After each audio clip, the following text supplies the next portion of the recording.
Como les dije, en esta sesión vamos a hablar sobre taquiarritmia en la urgencia. Le doy la gracia al doctor Castillo, residente del Hospital Regional Antofagasta, y a la doctora Rita Sangüesa, que también fue mi tutora en la unidad de cardiología, así que de antemano le doy las gracias.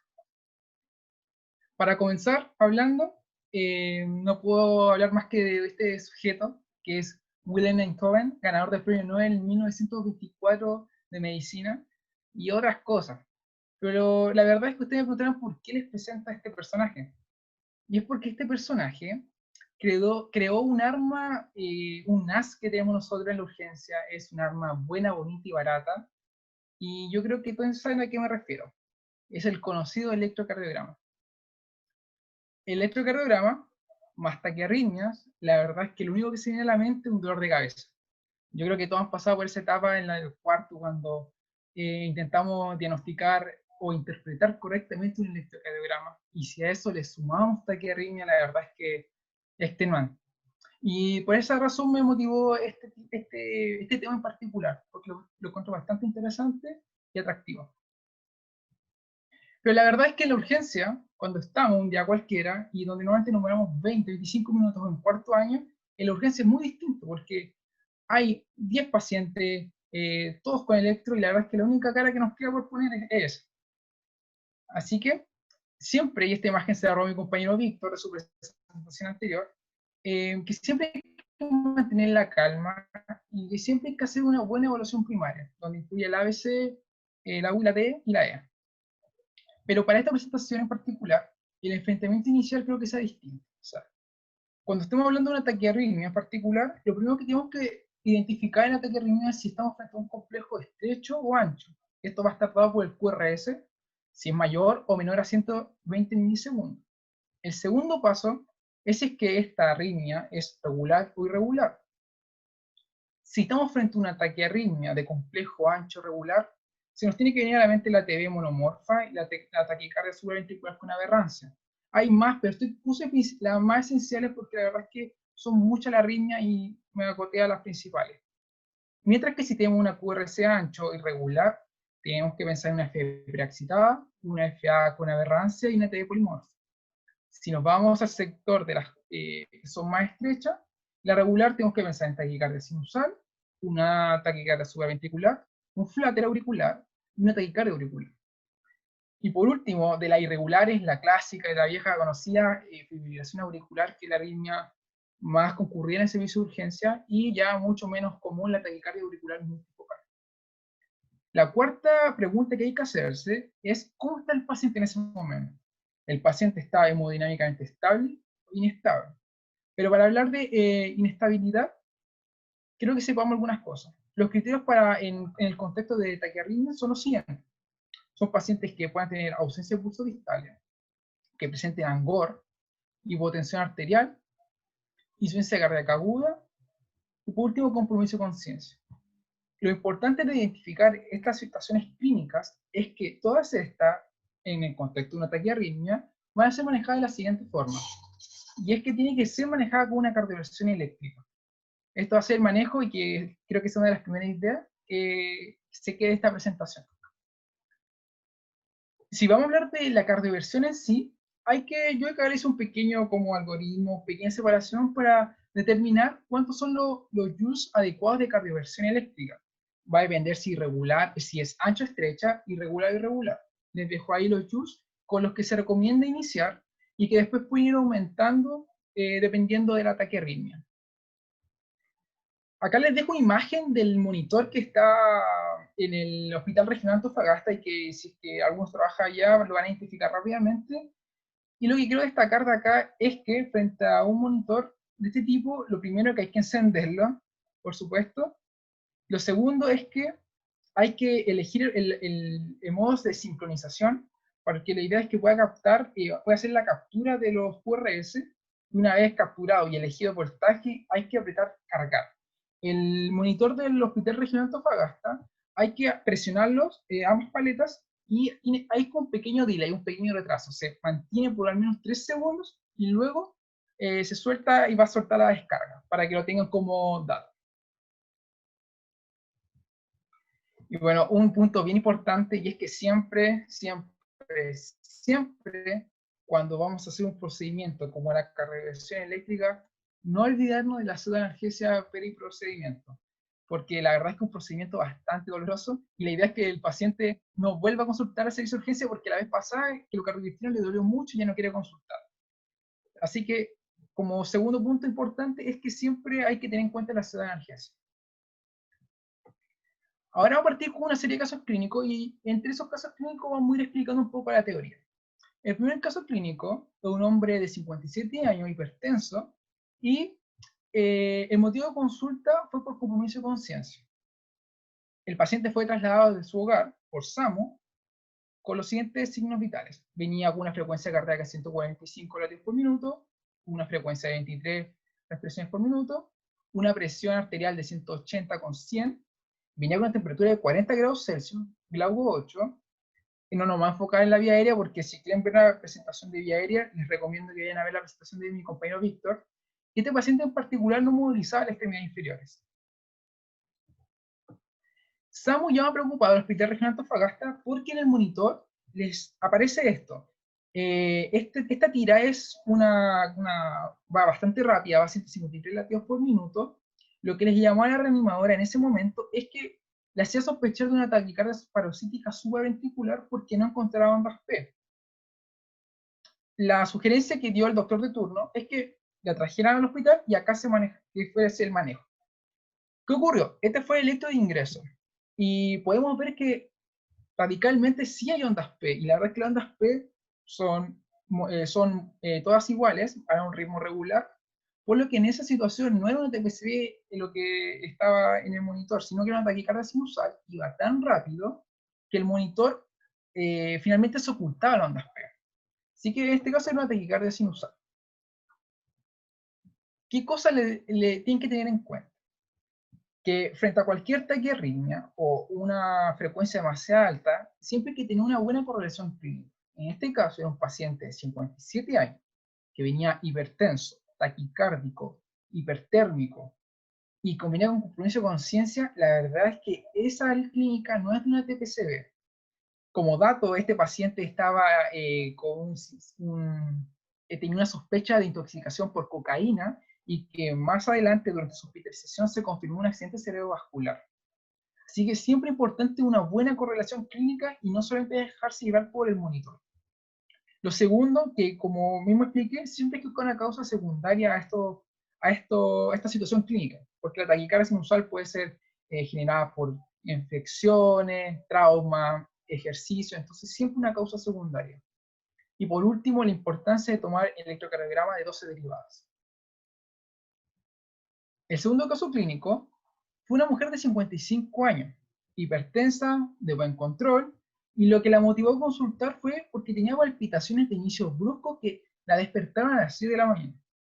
Imagínense que consultara a las 6 de la mañana, pero ella no venía ni con sensación de angor ni con síntomas de insuficiencia cardíaca. Que se le hizo una buena evaluación primaria, con una vía aérea permeable, estaba ventilando simétricamente, no había nada importante en el examen pulmonar, estaba hemodinámicamente estable, taquicárdica, estaba bien perfundida, con pulsos firmes y simétricos, y no habían signos de hemorragia. Por otro lado, un hemoglucote de 120, Glaucos 15 y no tenía focalidad neurológica. En la exposición no había lesión evidente ni tampoco edema. Entonces era un paciente bastante estable. Pero se le solicita el electrocardiograma de ingreso. Y de nuevo, tenemos que volver al primer esquema que les mostré, que es ver cómo es la taquicardia. En este caso, estamos frente a una taquicardia de complejo estrecho, regular, pero que nos tiene que llamar la atención es que no hay ondas P visibles, ni a derivada de 2, ni en ABR, o sea, no es un ritmo sinusal, o sea, ya no es una taquicardia sinusal. Y que además, si nos vamos al detalle, podemos ver en las derivadas inferiores, de 2, de 3, unas pequeñas pseudo S, y en B1 una pseudo R. Estas imágenes electrocardiográficas nos hacen una idea muy sugerente de que estamos frente a una taquicardia paroxística supraventricular. Entonces, vamos a partir hablando sobre las TPCB, que son muy conocidas. Y la verdad es que las TPCB, como se llaman, es un nombre general para embaucar estos tres contextos clínicos, que es la TPCB por entrada nodal. Voy a ir explicando cada una más adelante. Está la TPCB por reentrada auriculoventricular. Y por último, ya un poco menos común, la taquicardia auricular. La TPCB por reentrada nodal, como usted se sabe el nombre, es una reentrada al nodo. ¿Y qué tiene de importante en esto desde el punto de vista del electrocardiograma?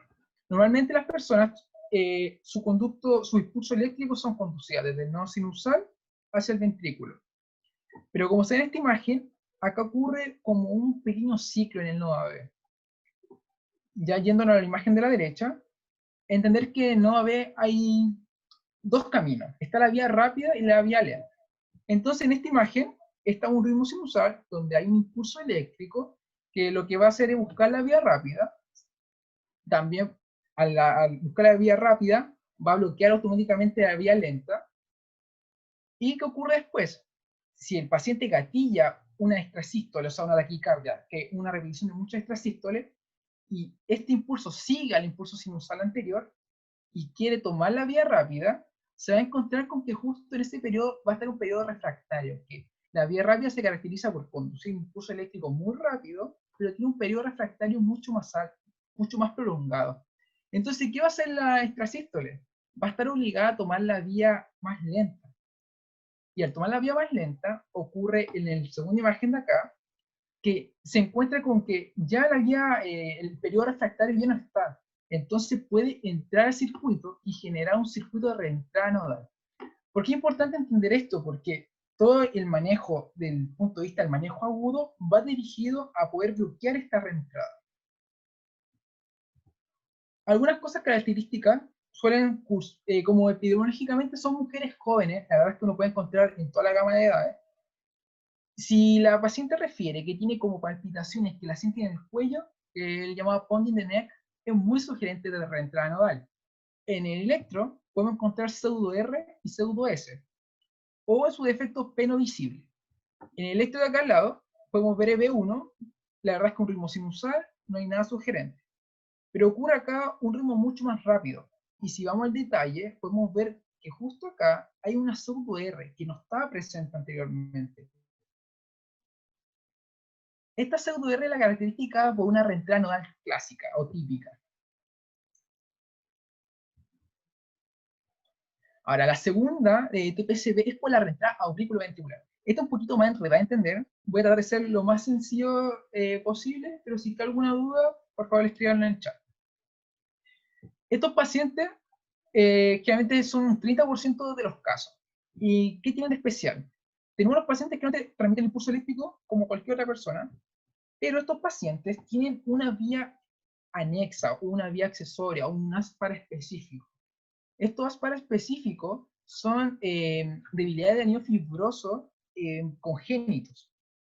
¿Qué va a ocurrir? Por ejemplo, acá tenemos en esta imagen un paciente normal que no está con taquicardia, pero tiene la vía accesoria.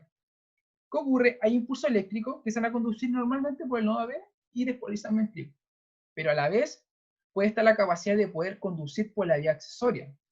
Esto desde el punto de vista electrocardiográfico va a generar QRS, o sea, va a generar un PR corto, como se ve acá, un PR bastante corto, y cuando uno quiere ver el QRS, este es ancho, o sea, se nota que es mucho más ancho que un QRS normal. Esta es la llamada onda delta, que es como que un pequeño monte antes de subir el QRS. Podemos encontrar ondas invertidas, etc. Esto es una vía accesoria, y yo creo que muchos han escuchado, por ejemplo, el síndrome de Wolff-Parkinson-White, un ejemplo de un tipo de electro.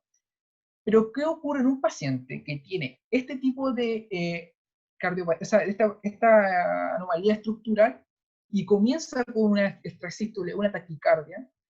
Ocurren dos situaciones clínicas. La primera es la taquicardia por entrada auriculoventricular ortodrómica. Ortodrómica es porque orto es de conducción, es de correcto, o sea, tiene una conducción correcta. Sigue el orden desde aurícula a ventrículo, pero luego hace un giro o un ciclo que se devuelve por el áspara específico. Esto que va a generar, que van a generar QRS en las que las ondas P no se puedan ver. Como en esta imagen se ve un poquito, la onda P se escabulle dentro del QRS. Esto generalmente es QRS estrecho. Pero la siguiente situación clínica es un poco, es importante, porque es la conocida, la TPC antidrómica. ¿Por qué antidrómica? Porque va en contra de la dirección común del impulso eléctrico. O sea, esta sigue, en vez de irse directamente al nodo B, primero se conduce por el aspar específico, estimula los ventrículos y luego reingresa al nodo B. ¿Qué ocurre con esto? Que al estimular primero los ventrículos por sobre el nodo AB, los QRS van a estar ensanchados. Y la pregunta, ¿por qué importa eso? Bueno, la verdad es porque este puede ser el diagnóstico principal o el diagnóstico diferencial de una taquicardia ventricular, que más adelante vamos a hablar como más detalle. Espero que se haya entendido, es un poco complejo de entender, pero cualquier duda me avisa. Y por último, ya mucho menos común, un 10%, son las taquicardia auricular, que la verdad es que es como un foco anómalo en el que hay un aumento del automatismo y ese automatismo genera mucho impulso eléctrico. Esta frecuencia puede ir de 140 a 180, puede ir variando, pero lo distintivo es que la onda P se puede distinguir, pero tiene morfología muy distinta a la onda P de una tira de un ritmo sinusal. Por ejemplo, acá se puede ver cómo las P son negativas, un poco media anómalas, y eso es muy característico de la taquicardia auricular. Ahora, desde el punto de vista del manejo y desde el punto de vista en ese momento de urgencia, no va a importar mucho cuál es la fisiopatología de cada una de ellas, porque todas se van a manejar del mismo punto de vista. Más adelante van a entender por qué, cuál es importante saber la diferencia. El primer paso van a ser las maniobras vasovagales. Seguido de eso, van a leer la administración de adenosina, 6 miligramos endovenoso. Si es que no hay respuesta aún pese a eso, se puede administrar otra dosis de adenosina, pero ahora 12 miligramos endovenoso. Hay autores que recomiendan otra dosis de 12 miligramos, y si es que no responde, se puede pasar a lo que son los beta bloqueadores y antagonistas del calcio, como el verapamilo y el dialtazeno. Ahora, si vemos que nuestro paciente no está respondiendo a ninguna de estos manejos, yo creo que sería la cara de todo en ese momento clínico. Pero no hay que olvidarse que si es que no hay respuesta, podemos recurrir a la cardioversión eléctrica. Ahora, desde el punto de vista de las maniobras vasovagales, se ha descrito que tiene una tasa de éxito de alrededor de un 5 y un 20%. Esto va a depender mucho del operador. Esta puede ser diagnóstica y terapéutica. ¿Por qué? Porque lo que generan las maniobras vasovagales es que generan un retraso en impulso eléctrico en el nodo AB. Entonces, esto se traduce que también va a disminuir la frecuencia cardíaca. ¿En qué nos va a ayudar esto? ¿Por qué? Porque si yo hago la maniobra vasovagales, puedo, en una taquicardia, una taquiarritmia muy rápido, puedo alargar el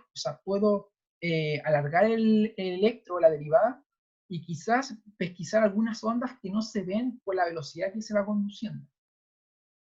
Y además algunas pueden volver a ritmo sinusal. Las maneras que están descritas son el masaje carotidio, alrededor de 5 o 10 segundos, la tos sin parar, que sea como así, con muchas ganas, y ya maniobras mucho más abortivas que tomar un vaso de agua con hielo, con harto hielo. Pero en la que yo me quiero enfocar es la siguiente. Se hizo un estudio del 2015, River 2015, en el que se propuso una maniobra vasovagal un poco distinta. ¿En qué consistía esta? Primero, al paciente había que sentarlo en 45 grados. En esa situación clínica se le hacía expirar, se le realizaba una expiración forzada hasta alcanzar los 40 mililitros de mercurio que tenía un marcador ahí durante 15 segundos. Una vez que el paciente lograba esa meta, se procedía a tumbar al paciente de cúbito supino y se le elevaba la extremidad pasivamente en un ángulo de 45 grados por 15 segundos. Cuando se hacía esa rutina, se volvía a sentar al paciente y se reevaluaba nuevamente el trazado electrocardiográfico. Y lo que llama la atención, o lo que salió positivo de esto, es que de un 17% que era alrededor de la tasa de éxito de maniobras vasovagales, ellos lograron un 43%. Y actualmente la guía es en evidencia clase 1B, que son la elevación por las piernas. Entonces, Esto sería un buen punto a discutir si es que los doctores han tenido alguna experiencia con esta maniobra o si es factible o no. Ahora, yo creo que todos han escuchado la adenosina y adenosina. Y la verdad es que es importante conocer la adenosina. ¿Por qué? Porque la adenosina lo que hace es estimular la adenato ciclasa, y esto finalmente va a aumentar la hiperpolarización de membrana al manejar los niveles de potasio transmembrana. ¿Qué acción farmacológica va a lograr? Principalmente va a haber un bloqueo del nodo AB, que como entendimos anteriormente, todas estas TPCB están en relación al nodo AB, por eso es el tratamiento de elección. Pero un punto bastante importante es que la vida media es de 10 segundos. O sea que la velocidad, el tiempo que tenemos entre administrar y que haga efecto es muy corto. Por eso hay una serie de sugerencias, entre esas, primero, que poner una vida lo más proximal posible. Segundo, que hay que administrar de forma flashada. ¿Qué significa de forma flashada? Que se administra rápidamente, se le instala una llave de 3 pasos, se le administra rápidamente la adenosina y se empuja con 20 cc de suero salino. Esto, una vez administrada, o sea, al mismo tiempo que se está administrando, se levanta los brazos. Todo en pro de poder llegar rápidamente al corazón. Lo otro importante a tener en cuenta es que el tiempo de acción es de 1 minuto. O sea, uno puede esperar alrededor de 1 minuto para poder repetir la dosis. Y las contraindicaciones principalmente están dirigidas al asma, porque se ha descrito en ciertos pacientes de broncoespasmo, pero reversible. Igual es una situación que hay que evaluar bien. El otro caso son los bloqueos AB, pero estos bloqueos AB, MOVIS 2, MOVIS de alto grado, bloqueos francamente completos. En estas situaciones clínicas no es recomendable partir con la adenosina y podríamos partir con la antagonista del calcio. La efectividad de esta droga es de un 90%, está estimada por un 90%. Ahora, lo que hay que tener en cuenta es que la adenosina, como todo antiarrítmico, es un proarrítmico. Entonces, es importante que siempre esté un box de reanimación donde uno tenga a mano distintas herramientas por si llega a pasar algo malo, si es que llega a entrar una arritmia maligna o si se descompensa el paciente. Es raro, pero puede pasar. Entonces, aparte de la farmacología de la adenosina, esta se ha usado mucho como método diagnóstico. ¿En qué contexto? Por ejemplo, si no hay respuesta, o sea, se la administra adenosina y no hay respuesta, hay que pensar en dos situaciones. La dosis o la administración fue inadecuada. Ahora, si el trazado, hubo una ralentización gradual, pero luego reaceleró, lo más probable es que estemos frente a una taquicardia sinusal o una taquicardia auricular focal. El otro contexto es que hay un término abrupto y que ahí estamos en un contexto de una taquicardia prosítica subventricular, que puede ser la por reentrada nodal o auriculoventricular. Lo otro a considerar es que hay taquicardias auriculares que son sensibles a adenosina y otras que no son sensibles a adenosina, por lo que la taquicardia auricular en particular, la respuesta puede ser un poco variable. Y por último, si es que hay una taquicardia auricular persistente con un bloqueo de alto grado transitorio, lo más probable es que estemos frente a una flater auricular o una taquicardia focal. Ahora, volviendo al caso clínico de la paciente que vino con palpitaciones, angor, o sea, que sin angor y venía bien estable, lo que se hizo primero fue entrar a un box de reanimación. Se le hizo maniobras vasovagales a las cuales no hubo éxito. Se le decidió administrar adenosina 6 miligramos endovenoso, donde tampoco hubo respuesta. Así que se decidió administrar una segunda dosis de adenosina de 12 miligramos endovenoso. Y esto ocurrió.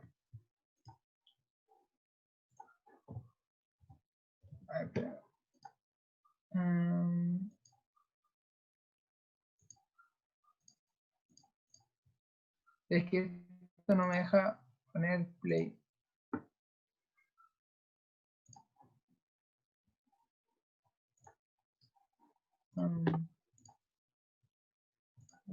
Ahí está, ya. Entonces, esta fue la situación clínica. La paciente venía sentada con 174 latidos por minuto. Ahí hay que explicarle que la adenosina tiene sus reacciones, puede generar un pequeño dolor de pecho, pero ahí vemos cómo, tras la administración, vuelve a ritmo sinusal. En este caso, a la paciente hay que explicarle que va a sentir como que se le va a parar el corazón, que puede dar un poquito el pechito, que se va a ahogar, pero que van a ser efectos reversibles y que rápidamente va a volver a sentirse bastante bien. Acá vemos cómo lentamente volviendo al ritmo sinusal y y ya se va encontrando la frecuencia. El tercer caso clínico es un hombre de 52 años. Esta persona tenía hipertensión, tenía diabetes 2 que estaba mal controlada, y su motivo de consulta fue porque tenía vómito de 2 días de evolución y que no lo dejaban dormir. Entonces, se le toman los signos vitales, una frecuencia de 50 latidos por minuto, 16 respiraciones por minuto, venía hipertenso, la temperatura está normal. Luego 15, la famosa, en el módulo que es la famosa high, de que la muerte te está saludando, y se decide solicitar un electrocardiograma. Y para la sorpresa del equipo, este fue el electro de ingreso. Y la verdad es que acá hay más supras que electro. Si nos vamos a las derivadas de 2 de 3, que son las paredes inferiores, vemos claramente un supra de nivel del ST. Como tips o consejos, es que cuando tenemos un infarto de pared inferior, siempre hay que tomar pared derecha porque la arteria coronaria derecha puede estar irrigando ambos sectores y puede estar infartando ambas paredes. Además de considerar que si es que estamos con infarto pared derecha, no se puede usar ni la nitro ni la morfina como dato aparte. Entonces, al paciente se le solicita las paredes derechas y efectivamente también tenía un supra, que esté un poco más planito, y sí tenía un infarto en las paredes derechas. Por lo tanto, con este diagnóstico se hizo un infarto agudo del miocardio con elevación del ST de pared inferior y derecha. El paciente en cuestión estaba bien, el doctor de turno decide dejar en monitorización continua cardíaca, le avisa al equipo de enfermería y le dice lo siguiente, que estos pacientes suelen ser bastante inestables y hay que tener bastante ojo. Por lo que posterior a dejar esas indicaciones, va a avisarle a los familiares en la situación clínica que estaba el paciente. Cuando de un momento a otro le dicen, doctor, venga rápido, venga rápido. ¿Y qué pasa? El doctor corriendo en pleno turno, ya cansado, se encuentra con lo siguiente.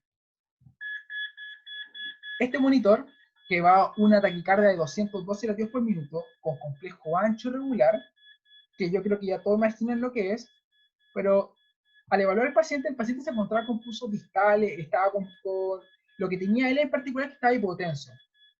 O sea, con esto se puede hacer el diagnóstico de taquicardia ventricular inestable. Entonces, como toda taquiarritmia inestable, se manejó con cardioversión eléctrica. El paciente posteriormente evolucionó de buena forma.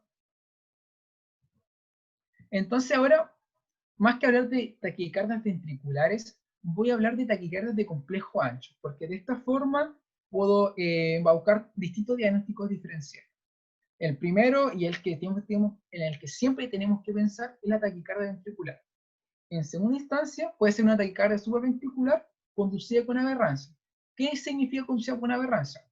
Estos son aquellos pacientes que tienen conocidas un bloqueo de rama y que al entrar en una TPCB, o sea, en taquicardia, esto ensancha los complejos porque los bloqueos se caracterizan por QRS ancho.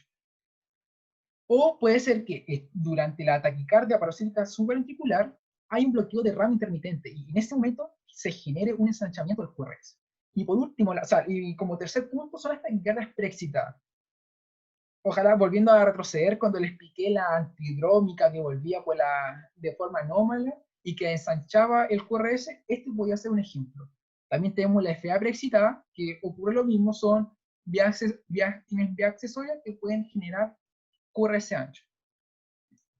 Ahora, lo que quiero destacar de esto, y es que es otro punto de la presentación, es que cuando pensemos en el diagnóstico diferencial de una taquicardia de complejo ancho, cada uno tenemos el diagnóstico, es el siguiente. TB, y después otra taquicardia de complejo ancho. Porque en un 80%, si quieren apostar al ganador, en un 80% van a ser TB. Ahora, si el paciente, por alguna razón, ustedes pesquisan, ya sea en el examen físico o en la clínica, que tiene alteraciones como cardiopatías estructurales, ya sea por infartos, cardiopatía congénita, cirugías cardíacas, el valor predictivo para que sea taquicardia ventricular sube un 95%. Por eso es importante rescatar estos hallazgos clínicos. Vamos a hablar sobre los criterios electrocardiográficos. Elegí, la verdad, hay bastantes. Elegí los que son más prácticos y la idea es que los criterios sean prácticos, rápidos, para que no nos confundamos y no perdamos tiempo. El primero, que es bastante simple, es que debemos sacar el eje eléctrico. Y el eje eléctrico, primero, es que si tenemos entre menos 60 y más 120, tenemos que pensar que quizás es más TPCD que taquicardia ventricular. Ahora, si está por más 120 hasta menos 90, lo que tenemos que pensar es que realmente esta taquicardia de complejo ancho es una TB. Y ahora, si es que además en el eje está justo en este cuadrante, en el cuadrante superior izquierdo, es TB. Y el valor predictivo positivo para este hallazgo es de un 90%. Entonces, solamente sacando el eje eléctrico, podríamos decir que es muy probablemente una TB. El siguiente clínico es la relación aurículo-ventricular. La verdad es que este es el criterio más difícil de pesquisar. Hay que tener como bastante ojo y revisarlo con mucho detenimiento. Y se caracteriza por tener más QRS que ondas P. A diferencia de un bloqueo AB completo, que hay más P que ondas QRS. Y vamos a encontrar fusión y captura, que lo voy a aplicar a continuación. Pero la especificidad, si lo encontramos, es de un 100%, pero tiene una sensibilidad de un 20 o un 50. Entonces es difícil de encontrar, pero si lo encontramos, hacemos el diagnóstico. La disociación del aurículo-ventrículo se puede ver en esta derivada B1, donde todas las flechas rojas indican ondas P. Si se dan cuenta, hay ondas P disociadas, unas P por acá, otras P por acá. Está muy desordenada. Eso es la disociación aurículo-ventricular. Si lo encontramos, el diagnóstico. El siguiente es la captura. Si nos vemos la derivada de 2 y seguimos el trazado en orden, complejo ancho, complejo ancho, complejo ancho, otra vez complejo ancho, pero el quinto latido es un ritmo sinusal del paciente, y esto es lo que es conocido como captura. Y ahora si nos vamos al siguiente latido, este latido no es ni fu ni fa, es una combinación entre el complejo ancho con el sinusal, y este es el conocido como una fusión. Así que si encuentran eso, es bastante sugerente de una TB. El otro es la concordancia. Lo que tenemos que ver es la derivada de 1 de 6 y ver si están todas para abajo o todas para arriba, como la canción. Entonces, si esta la verdad es que está presente en un 20% de las TB, pero tiene especificidad del 90%. Si está como en este electro, todas negativas, es muy sugerente TB y nos tenemos que embaucar por TB. En cambio, si están todas para arriba, hay un pequeño diferencial que es la taquicardia antidrómica que la hablamos anteriormente. Pero en general quédense con esta idea de que solamente viendo las precordiales, si están todas mirando para el mismo lado, TB y listo. Ahora, los algoritmos que yo creo que todos han escuchado, el clásico algoritmo de Brugada que salió en 1991, después, al tiempo después apareció el algoritmo de Berekei en 2008, y por último el algoritmo de Pava en 2010. Yo les dejo aquí el algoritmo de Brugada, son 4 pasos en los que hay que ir descartando uno a uno, hasta que si no se da ninguno de los diagnósticos, una TPC es conducida con aberrancia, o sea, con un bloqueo. Se los dejo acá para que lo vean con tranquilidad, pero la verdad es que yo me quiero enfocar en el siguiente, que es el algoritmo de Berekei. Este algoritmo se enfoca en una derivada, que es ABR. Y la verdad es que el primer paso de este algoritmo es muy práctico y muy sencillo. Y el siguiente, uno se va a la derivada ABR, y solamente ABR, y si uno ve una onda R monofásica, o sea, no estamos en presencia ni de una onda Q, ni ninguna onda S, como se ve en ese ejemplo, eso es diagnóstico de taquicardia ventricular. Y la verdad es que la diferencia de operador dependiente varía mucho menos que respecto al otro, a diferencia de los otros métodos. Mientras que el algoritmo de Pava también es de una derivada y es la derivada de D2. Y lo que hay que hacer acá es que se debe medir desde el inicio del QRS hasta el punto máximo o el pic, ya sea de S o de R. Si es que en esta medición, esta mide más de 50 milisegundos, es diagnóstico de taquicardia ventricular. Entonces, tenemos dos algoritmos que este es un solo paso, el de Berekei son más pasos, pero el primer paso es muy sencillo, muy rápido, y de hecho en este electrocardiograma tiene positivo ambos criterios.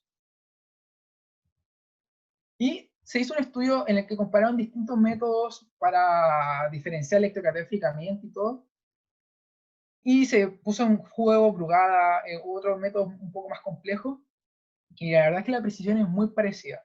Pero si algo todos concordaban es que ABR es mucho más rápido, o sea, es menos operador dependiente.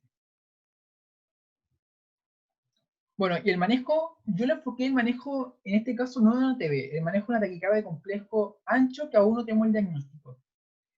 Un approach que podría hacer y que deberíamos hacer siempre es al paciente dejarlo monitorizado y con parches desfibriladores, porque estos pacientes pueden ser bastante inestables y se pueden de estar muy estable a inestabilizarse en cosas de minutos.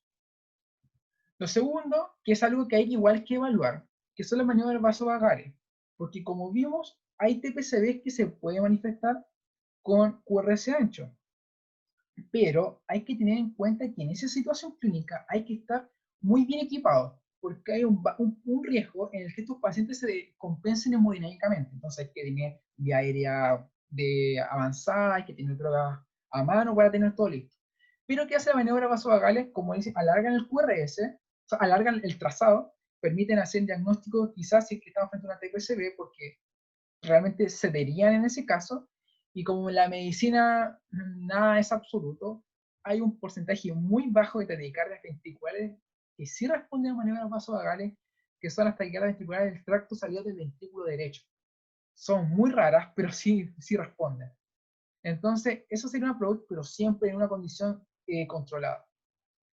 La verdad es que el manejo está direccionado a la cardioversión eléctrica sincronizada.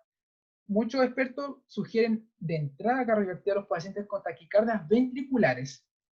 O sea, estamos en una taquicardia con complejo ancho y tenemos la sospecha de una taquicardia ventricular, lo que hacen ellos es cardiovertir. Otros sugieren iniciar con amiodarona para buscar la cardioversión farmacológica y la cardioversión buscarla en el caso que falle este método. Ahora, la forma de administrarlo son 150 miligramos endovenoso en 10 minutos. Esta se puede repetir, después se puede dejar una bomba de infusión continua a 600 miligramos endovenoso en 24 horas. Y esto se va ajustando según la frecuencia cardíaca. En el caso de que el revierta a ritmo sinusal, hay que dejar esa bomba de infusión continua para que se mantenga así.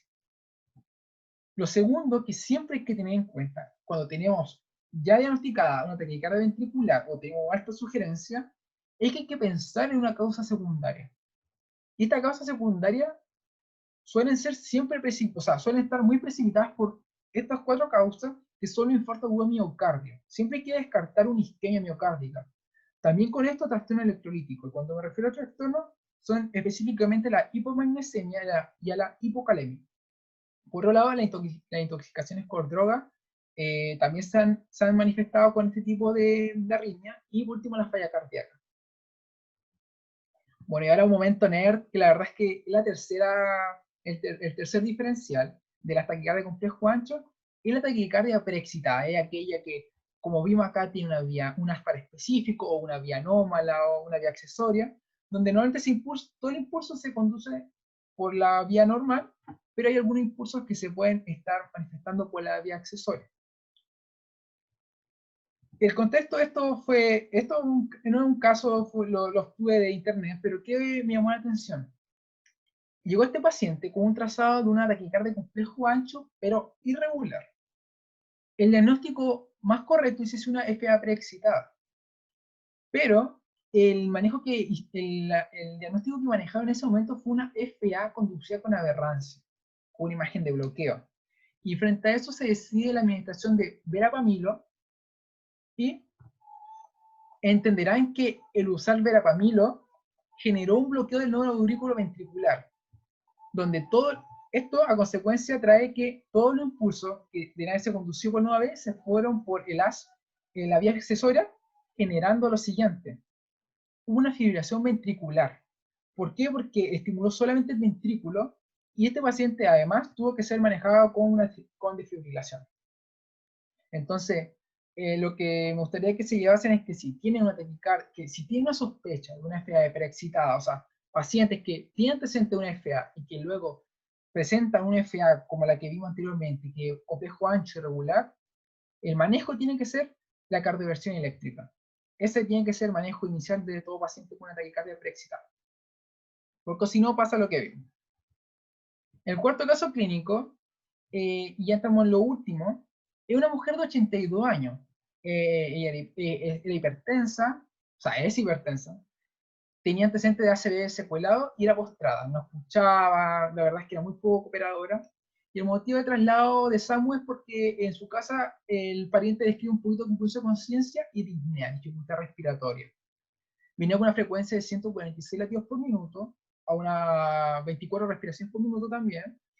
Venía con presiones normales, pero venían como un poco límite. La temperatura de 6,5, luego no evaluable porque la paciente la verdad es que no cooperaba. Venía saturando 96 a fiebre ambiental y un hemoglucotés nada sugerente.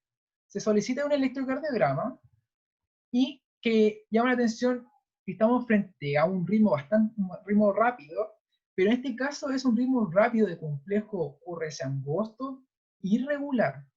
Y como todos conocen, la por excelencia taquiarritmia de complejo estrecho irregular es la fibrilación auricular. Entonces, para hablar de fibrilación auricular, les presento una pequeña clasificación que quizá algunos han escuchado, es la FA paroxística, aquella que espontáneamente cardiovierte a ritmo sinusal, o sea, revierte a ritmo sinusal, ya sea automáticamente o con ayuda en menos de 7 días. La FA persistente, aquella que pese a volver a ritmo sinusal, vuelve FA en un periodo mayor a 7 días. La FA persistentemente de larga data es aquella que va de más de un año, y la FA permanente es aquella que ya se decidió con el médico que no va a haber control de ritmo, sino control de frecuencia. La verdad es que hablar sobre fibrilación auricular es un tema bastante extenso, podríamos estar hablando todo el día de FA, así que lo trataré de acotar lo más posible a lo que vamos a ver. Primero, la esquina electrocardiográfica, entender que cuando se ve en el corazón derecho hay una actividad auricular anómala que generalmente se gatillan desde las venas pulmonares, donde genera un ritmo muy rápido, que gracias a todo está controlado por el nodo AB, donde por ejemplo acá tengo un ritmo sinusal normal, y acá francamente tenemos un ritmo con QRS estrecho, irregularmente irregular, que es un ritmo clásico de una fibrilación auricular con respuesta ventricular rápida. ¿En quién hay que pensar esto? Los adultos mayores. Se sabe que la FA, a medida que van pasando los años, es más común. Eso no descarte que va a aparecer en jóvenes, pero sí es más probable en adulto mayor. La frecuencia va a variar sobre todo dependiendo del nodo AB. Y en el electrocardiograma, lo que tenemos que ver primero es que van a haber ausencia de ondas P. Como se ve en este electro, está fibrilado, no hay ondas P, no se distingue nada de nada. El QRS habitualmente es estrecho, pero como ya le mostré, pueden haber situaciones en las que esté ensanchado, ya sea en aberrancia o en preexcitación. Y lo clásico es que un RR irregularmente regular.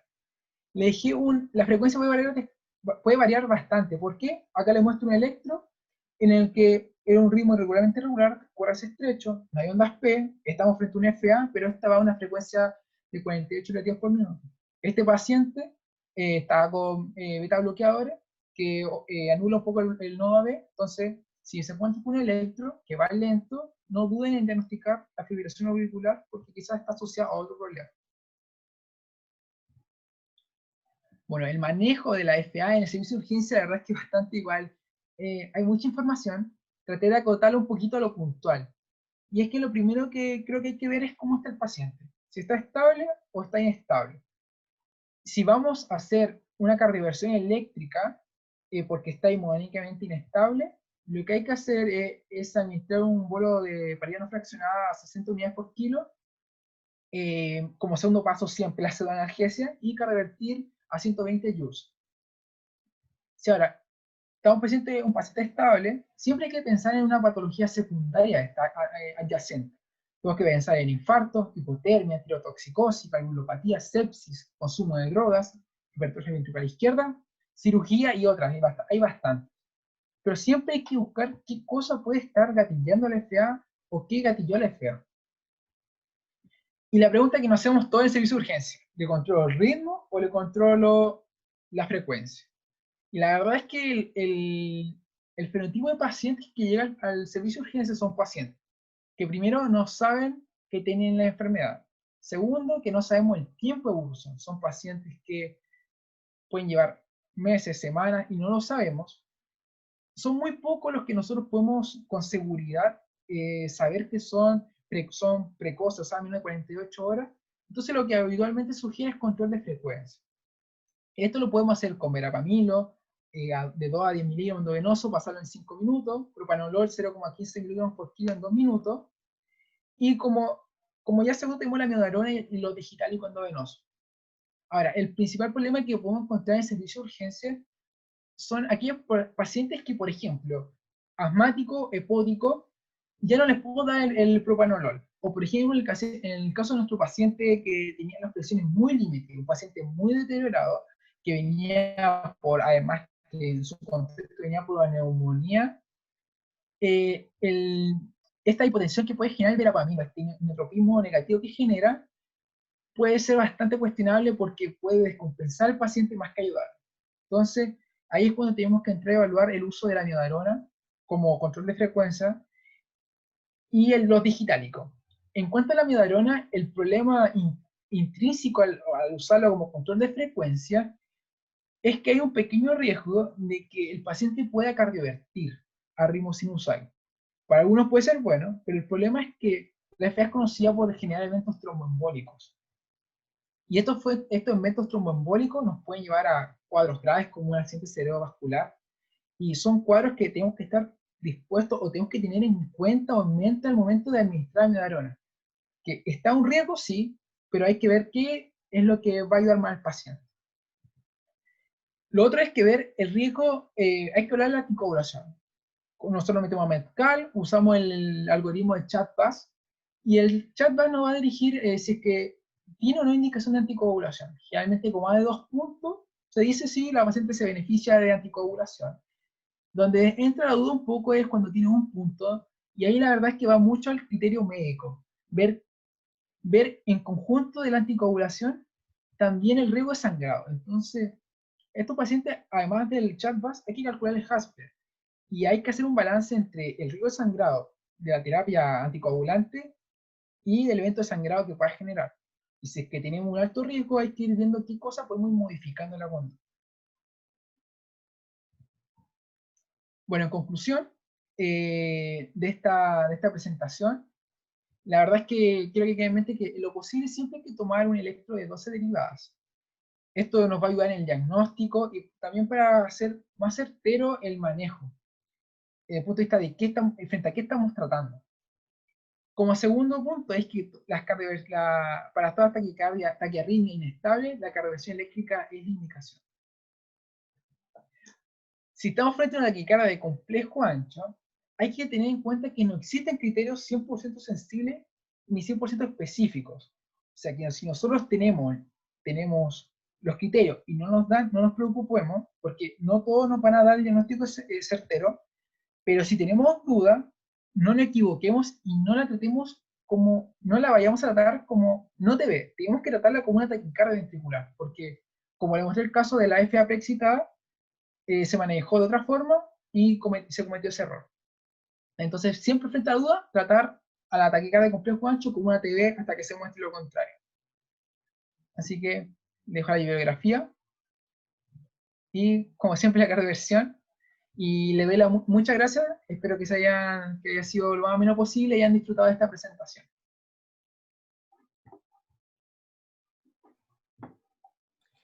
Excelente, muchas gracias.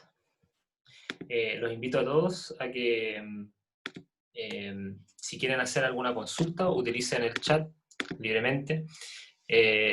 Vamos a darle el pase en unos segundos a la especialista, en este caso la doctora Rita Sangüesa, pero primero felicitarte, Brian, por la presentación, muy buena presentación, y quería hacer un comentario sobre las maniobras de Valsalva, que tú mencionabas que querías escuchar un poco la experiencia de alguno de nosotros con respecto al uso de la maniobra, a las maniobras vasovagales, para hablar un poco más general. Pero dentro de las maniobras vasovagales, la verdad es que yo tenía un poquito de experiencia, principalmente con la maniobra de Valsalva modificada, ¿ya? Que para los que no saben es esta que requiere el uso de una jeringa o un manómetro con una boquilla donde el paciente pueda soplar, en posición sentada por 15 segundos, luego se acuesta el paciente rápidamente y se le levantan las piernas por 15 segundos más. Y con eso debieran, claro, como sale la imagen, debieran revertir la taquicardia paroxística supraventricular. Yo la verdad es que lo he ocupado pocas veces, de hecho las puedo contar, deben haber sido unas 5 o 6 veces que he tenido experiencia en utilizarla, y solo una me ha fallado, la verdad. Bien hecha, no sé cuál es el porcentaje de éxito que tiene, la verdad, pero creo que si el paciente, bueno, primero el paciente tiene que ser cooperador, porque tiene que entender todas las instrucciones, ya, o sea, tienes que pedirle que sople a través de la boquilla y que sople en la boquilla, que no se le escape aire para afuera, con fuerza. Yo siempre les digo, sople todo el aire que le queda dentro hasta que se quede sin aire, y ojalá dure 15 segundos por lo menos, o de 15 a 30 segundos soplando por la jeringa. Entonces, primero tiene que estar ese requisito. Y si entiendes bien las indicaciones y tu equipo te ayuda en todas las maniobras, tiene un porcentaje importante de éxito. Con respecto al paciente que hablaste de la taquicardia paroxística supraventricular, eso como dato nomás para la gente que nos está escuchando, que esa paciente ya tenía una taquicardia por reentrada conocida, ya estaba en control, estaba esperando su control por electrofisiología para programarle la ablación. Por ende, es una paciente que rápidamente pasamos desde las maniobras vasovagales a la administración de adenosina. De hecho, lo normal es que se recomienda administrar adrenalina 6 miligramos, luego 6 miligramos, luego 12 miligramos. Acá nos pasamos casi al tiro a la dosis de 12 miligramos, porque era una paciente que era conocida por tener TPCB, que recurre, entonces ya tiene alto riesgo de no responder como a las maniobras iniciales. Y afortunadamente revirtió con esa dosis. El verapamilo no es muy recomendable en casi toda la población adulta, pero yo creo que la doctora Sangüesa tiene más información acerca de ello. Primero, quiero saludar a Rita y me gustaría escuchar si es que tiene algún comentario de lo que habló Brian, y después voy a pasar con algunas preguntas que nos dejaron nuestros alumnos para este caso. A ver, te dejo el pase al tiro para que puedas... ya, ahora sí, Rita, puedes abrir el micrófono. Sí. Hola, buenas noches. Primero que todo, felicitar a Brian por una presentación excelente y a todo el equipo que preparó este tema. Algunos puntos que quisiera quizá aportar. Me gustó mucho que hicieras una descripción de cuáles serían los casos de compromiso hemodinámico, porque muchas veces solo se subentiende como hipotensión. Como que si el paciente no está hipotenso, no tiene compromiso hemodinámico en la arritmia, y eso no es así. Son los signos de mala perfusión, que no solamente él tiene capilar, ¿no es cierto?, los que más nos orientarían, pues este compromiso de conciencia, incluso a veces situaciones de agitación psicomotora, que nos obligarían a no hacer un manejo farmacológico, sino que más bien ir directo a la cardioversión, ¿no es cierto? Otro caso que quisiera comentar, que me llamó la atención, que pusieran un infarto de pared inferior para la taquicardia ventricular. Si bien cualquier infarto efectivamente puede generar una taquiarritmia, suele ser más frecuente que la complicación de un infarto de pared inferior sea una bradiarritmia. Ya como concepto, es más frecuente que ocurra un bloqueo auriculoventricular completo en el caso de un infarto de pared inferior que una ATV. Ya, no digo que no pueda pasar, pero lo esperaríamos más quizá en un infarto de pared anterior. ¿Ya? Con respecto a los esquemas, los algoritmos que hicieron me parecieron bastante bien. Creo que es importante tener siempre ese escalón. Con respecto a los bloqueadores de canales de calcio, que el Mati me pidió comentar, efectivamente lo usamos muy poco. La mayoría de los pacientes que recibimos con arritmia en el hospital son pacientes dañosos o que están asociados a patología cardíaca, y efectivamente pueden deprimir la función miocárdica, así que no lo usamos de entrada. El fármaco que más ocupamos, que tenemos a disposición en todo el servicio público, es la amiodarona. En el centro que yo me formé, de hecho el electrofisiólogo decía que era lo más seguro cuando había duda. Ya si bien no es seguro en todo, por ejemplo, una FA preexcitada también pudiese tener alguna alteración, o por ejemplo, en el caso de una torsada de puntas, quizás tampoco sería la primera opción, pero de todas formas es el fármaco más seguro si ustedes tienen duda.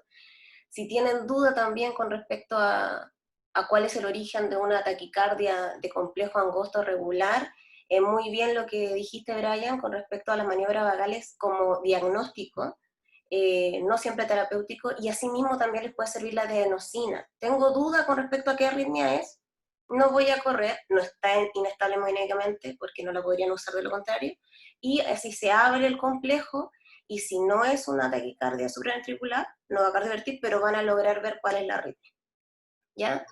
Esos son los aportes que podría hacer, no soy especialista en arritmias, soy especialista en medicina interna, pero por mi labor en la UCI coronaria quizás voy a colaborar un poquitito más. Por supuesto, muchas gracias. No sé si puedes hablarnos un poquito de algunas dudas que siempre surgen en la práctica, en la urgencia, con alumnos y con internos, como por ejemplo, qué cosas que quizás ocupamos mucho como costumbre, pero sin mayor revisión bibliográfica o de porcentajes de estadística, qué sé yo. Una de esas es, por ejemplo, un comentario que hizo Brian sobre la administración de adenosina, cuando uno tiene dudas con respecto a la arritmia que uno está viendo en el trazado. El ejemplo clásico es una taquicardia supraventricular, que está o mejor dicho, una taquicardia de QRS angosto que está a una frecuencia cardíaca muy elevada y por ende no puedes distinguir si es, por ejemplo, un flutter auricular o es una fibrilación auricular o una taquicardia paroxística supraventricular o una simple taquicardia sinusal, simple entre comillas. ¿Qué tú recomendarías usar la adenosina como prueba para ver qué tipo de arritmia se trata? Y para los que no sepan, cuando estamos hablando de prueba de adenosina, es administrar adenosina en dosis de 6 miligramos con la técnica adecuada y todo el tema, de tal manera de que o revierte la arritmia o la arritmia se abre, entre comillas, o sea, los QRS se separan un poco y te permiten ver si es que hay ondas P entre medio o efectivamente es una fibrilación auricular. Si puedes comentar algo con respecto a eso. Sí, de hecho, lo mencioné recién, es una buena alternativa que no es tan usual usarla, pero una buena alternativa cuando existe duda en un paciente bastante estable. Eso es como lo más importante. Si el paciente tiene una gota de inestabilidad, yo no lo sugeriría. Pero la verdad es que cuando hay duda con la arritmia, hay tiempo y hay estabilidad en el paciente. Yo particularmente lo he hecho muy pocas veces, pero he visto colegas, por ejemplo, en mi unidad el José Torres, que es cardiólogo y que está interesado en electrofisiología, lo he visto muchas veces hacerlo y de hecho yo lo aprendí con él siendo becada de medicina interna y él haciendo la beca de cardiología. Así que sí, se hace, pero en condiciones de estabilidad siempre, monitorizado y ojalá con alguien que pueda aliviar la situación si es que las cosas no salen bien, pero todas las veces que yo lo he visto, la verdad es que abre el complejo, y generalmente no han sido taquicardias paroxísticas supraventriculares porque alcanzamos a ver que no cardiovierten, claramente, y se alcanza a ver la arritmia que sí era. Así que sí se puede hacer. Ahora, si con maniobras vagales lo logran, mejor todavía. Y no necesitan el fármaco. Bueno, entonces sí sirve. Con respecto a algo que... hay preguntas en el chat, pero ya voy enseguida a ellas. Con respecto al uso de la cardiación eléctrica como primera opción terapéutica, yo lo he escuchado varias veces, que no es nada descabellado, tanto para taquicardias supraventriculares como taquicardias ventriculares, sobre todo en taquicardias ventriculares. También he escuchado que es conveniente partir con dosis bajitas, sabiendo que la dosis recomendada por la AJA y otras guías, la Sociedad Española, qué sé yo, son de 120 joules para las supraventriculares y un poquito más para las ventriculares. Pero en el caso, yo en lo personal lo he escuchado en la unidad coronaria o en UCM Cardiología en el hospital, para pacientes que son conocidos, en el fondo, pacientes que sabemos que ya tiene arritmias de base, que ha presentado varias arritmias y la primera opción para el electrofisiólogo es cardiovertir eléctricamente. Es realmente poco descabellado hacerlo, ¿cómo lo podríamos ver? Eso. Yo creo que depende de la arritmia. En un paciente nuevo, claramente es más complejo tomar una decisión terapéutica. En pacientes conocidos es más fácil. Pero, por ejemplo, lo que se hace en los flatter auriculares, que es un tema que extrañé un poquito aquí en taquiarritmias, pero que se entiende que el manejo es muy parecido al de una fibrilación auricular, se cardiovierten porque el flutter auricular es una arritmia muy dura para cardiovertir farmacológicamente. Entonces, por ejemplo, en un flutter auricular lo más probable es que se vaya a cardioversión eléctrica de entrada. ¿Qué pasó, Eh, mi amor? en la taquicardia de complejo ancho, yo sé que es controversial, no sé si hay centros que tengan una mejor opción que otra, y ahí entraría ya como en opinión más que en la bibliografía. Lo que nosotros al menos hacemos en la UCI coronaria es que cuando están estables, la mayoría de las veces lo intentamos con cardioversión farmacológica, salvo que muestren, insisto, lo mínimo de inestabilidad o que sea un paciente conocido o que ya se cargó con antiarrítmico y que vuelva a hacer la taquiarritmia. Pero la arritmia que sí o sí yo veo que siempre cardioverten de entrada el flutter auricular. De acuerdo, bacán. En el chat preguntan sobre el uso de sulfato de magnesio en las taquicardias irregulares de complejo angosto.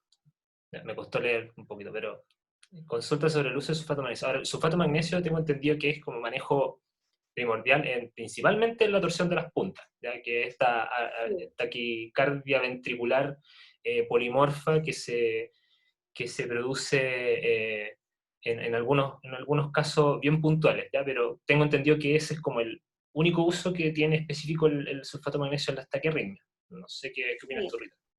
Sí, de hecho, en arritmias de complejo angosto al menos yo no conozco ningún uso descrito.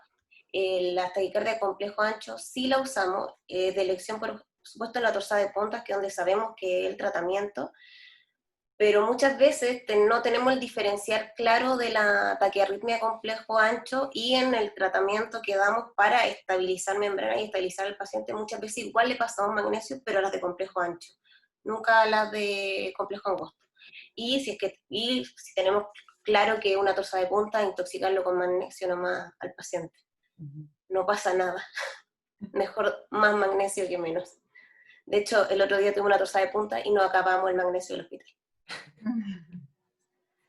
Eso quiere decir que Sí. había poco. No sé si hay algún QF en el hospital acá. Poco magnesio. Anda un químico farmacéutico por ahí, pero no. ¿El Después Sebastián? sí. Si quiere está vía Patricio por ahí, Patricio Araya, lo vi Ah, por ahí. ya. Bueno, si quiere comentar algo, lo invitamos, ya cuando quiera. Pasando a otro tema, yo quería comentar un poco sobre la pseudoanalgesia, ya que no se tocó en este tema, pero la pseudoanalgesia en el caso de la cardioversiones eléctricas, por supuesto, es mandatoria, ya yo creo que es poco ético cardiovertir eléctricamente a un paciente sin la debida pseudoanalgesia, aunque la AJA, específicamente en las guías ACLS, menciona que ante una emergencia, específicamente el paro cardiorrespiratorio, pero también lo expande un poco a las taquiarritmias de complejo ancho que están hemodinámicamente inestables en su máximo esplendor, y vemos que, primero, no está el estado clínico adecuado para hacer una pseudoanalgesia por todo lo que eso conlleva, los efectos adversos de los anestésicos, y o cuando vemos que no hay tiempo para la utilización de la pseudoanalgesia.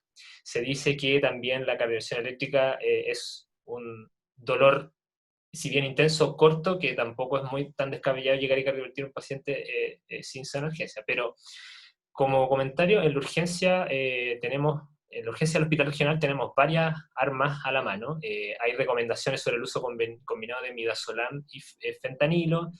También está el propofol, aunque el propofol suele hipotensar harto. Y por supuesto, en estos casos la ketamina está más que contraindicada por los efectos cardiovasculares, el efecto adrenérgico que tiene y las taquiarritmias y todo que conocimos un poco en la presentación de Víctor.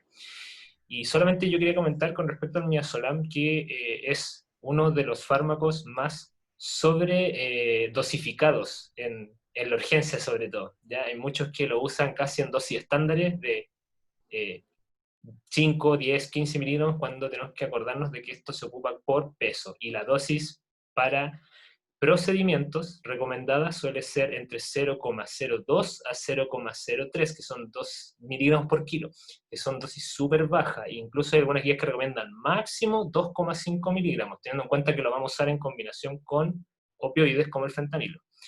Porque, en el fondo, no quiere hipotenciar más al paciente y tampoco la función de la analgesia en la cardioversión es más analgesia que sedación. ¿No? Un paciente inestable que quizás no siempre va a estar agitado ni te va a intervenir mucho en el procedimiento de cardioversión per se. Y por lo tanto, ahí la función del midazolam es más amnesia que otras cosas. Eso lo tenemos que tener bien en claro. ¿Qué ocupan ustedes en la UCI coronaria habitualmente? En la UCI coronaria ocupamos generalmente midazolam con fentanil. El propofol en la UCI coronaria en general lo ocupamos bastante poco por la hipotensión severa que provoca y además porque también genera depresión miocárdica. Y donde nuestros pacientes son todos cardiológicos y insuficientes cardíacos, es un fármaco que nos genera más efectos adversos. Pero o sea, también se puede hacer sedación con propofol, también se puede hacer con etomidato, que no disponemos, ¿ya? Nosotros generalmente lo hacemos con midazolam y fentanil. El midazolam efectivamente lo ocupamos en dosis bien bajitas. Es algo que he intentado siempre conversar harto en la urgencia, que he visto que ocupan dosis bastante altas. El midazolam yo prefiero por último ocuparlo 2 miligramos después. Total, se puede siempre aumentar la dosis, por la dosis que uno metió no la va a poder sacar, después voy a tener que meterle un tubo o hipotensión muy importante, así que no es necesario empezar con dosis tan altas. ¿Ya? Y con fentanil generalmente también partimos con dosis bajita, incluso de 25 gamma, y hay pacientes que quedan muy tranquilitos con eso. ¿Ya? 50 gamma para cardioversión de fentanil, que es lo que usamos generalmente en la UCI. Excelente. Claro, y además que el fentanilo tiene su efecto un poquito sedante también. Y como les digo, el midazolam más que nada se usa por el tema de la amnesia, para evitar el recuerdo del evento traumático, más que sedar en sí. En algún momento, años antes, vi mucha cardioversión eléctrica solo con midazolam. No recomendada porque le duele mucho más al paciente, pero es verdad que no recordaban nada tampoco. O sea, yo lo vi el grito y la ofensa hacia mi persona, que yo estaba al lado, pero después decían, y doctora, ¿cuándo me va a pegar el chispazo? Así que una buena dosis de midazolam no los va a hacer recordar, pero siempre hay que agregar el analgésico, por favor. Sí, tal cual. Yo también tuve, lamentablemente, por falta de experiencia, esa misma experiencia, del paciente gritando y que después te preguntaba, ya pues me va a cardiovertir, es como tragicómico. Así que para que no lo olviden, es más analgesia que sedación la cosa.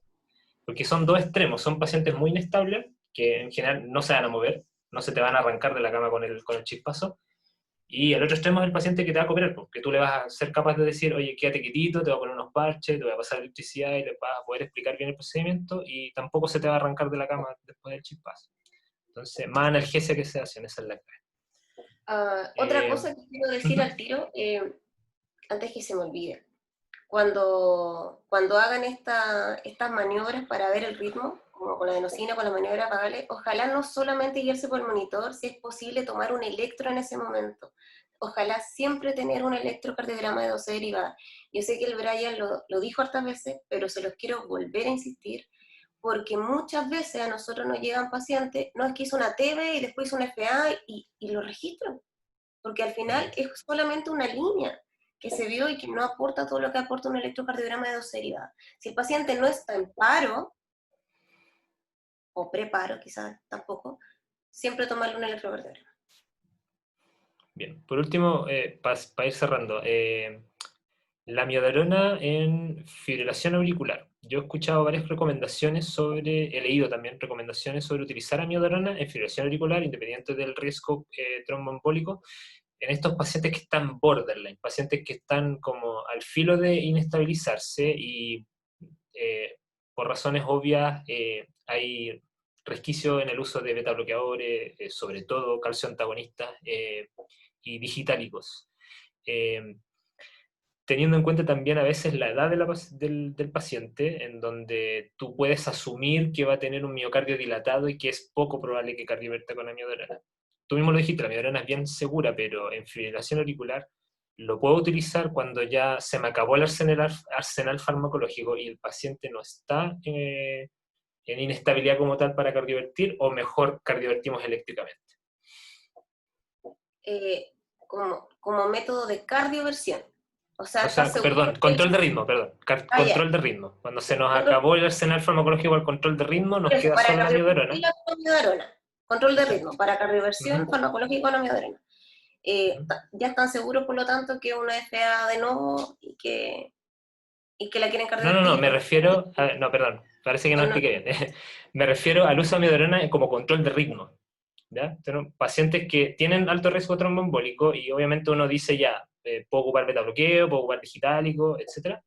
Control de Pero frecuencia. estos pacientes no logramos controlar frecuencia con esos fármacos. Control de frecuencia entonces, no de ritmo. Sí, control de frecuencia. Sí. La amiodarona como control de frecuencia.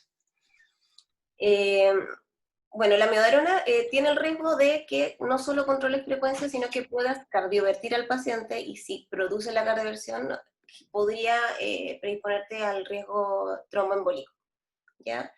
En general, es poco probable que eso ocurra en nuestros pacientes que tienen aurículas súper dilatadas, porque es poco usual que la amiodarona logre la cardioversión en una aurícula de ese tamaño, ¿ya? Pero no es el fármaco de elección. ¿Ya? No es el fármaco de elección en un paciente para controlar frecuencia. De hecho, debería ser lo último que vas a usar. Sí, por último, recalcar el uso... Y además que hay que tener mucho cuidado, sobre todo, otra recomendación en la fibrilación auricular para el manejo farmacológico, sobre todo en los pacientes que quieran usar amiodarona, es, por ejemplo, medir el QT, ver que si hayan presentado o no antes bradiarritmias, porque pudiese ser que si lo tratamos con amiodarona de salir a ritmo sinusal, puede salir bloqueado o incluso con alguna bradiarritmia franca.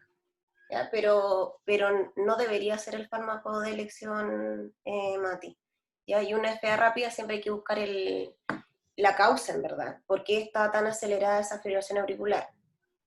La NATOS C están preguntando, en esos casos para controlar la frecuencia cardíaca, sí, efectivamente no va a funcionar al tiro, eso hay que tenerlo claro, pero sí es una mejor opción, porque son generalmente pacientes con insuficiencia cardíaca, hipertensos crónicos, con aurículas dilatadas, que tenemos que tratar más de controlar frecuencia, y cuando no se puso beta bloqueo porque está muy hipotenso, por ejemplo, la NATOS sea una buena opción. Incluso en pacientes que tengan falla renal, porque lo más probable es que una dosis no lo va a intoxicar. Ya no dejar si la dioxina de larga data, pero en manejo agudo sí se puede usar. Claro, y sería como de elección en pacientes con insuficiencia cardíaca congestiva o descompensada, ¿no? Por el tema porque esto, a diferencia de los beta bloqueadores, el NATOS C mejoraría el gasto cardíaco. Entonces te va a ayudar también en el manejo de la insuficiencia cardíaca descompensada. Bien, no sé si hay más preguntas, pero en honor al tiempo, yo creo que vamos a ir cerrando. Muchas gracias a todos. Le doy las gracias a Rita por su participación, le doy gracias a Brian por su gran presentación. Y de parte de los JED internos, saludos a todos los presentes y espero encontrarnos nuevamente en un nuevo episodio. Chao, que les vaya excelente a todos. Chao.